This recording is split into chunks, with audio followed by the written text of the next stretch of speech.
Après de premières formations en avril, cet hygiéniste revient au sein de cet EHPAD durant une journée pour dispenser des conseils afin d'éviter la propagation de la Covid-19.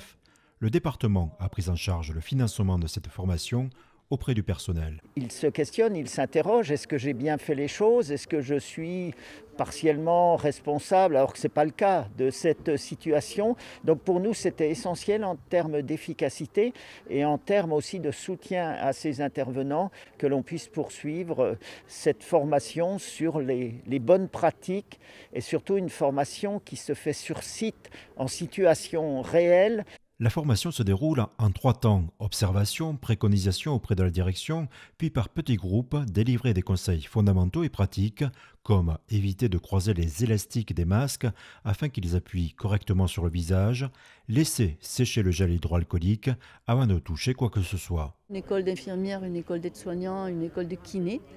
On apprend l'hygiène de base, mais on n'est pas dans la spécialisation. Le plus embêtant, la plupart du temps, c'est lorsqu'on se déshabille. Parce que quand on se déshabille, on se recontamine les vêtements. Je la casse, la blouse.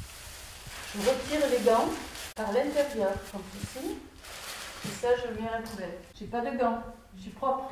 Dans le reste, je vais enlever au fur et à mesure. Cet établissement de Bouilly accueille près de 80 résidents. Suite à 4 cas de contamination en novembre, l'association gérante, Assimat, a pu valider l'efficacité de ces formations adaptées à la Covid-19.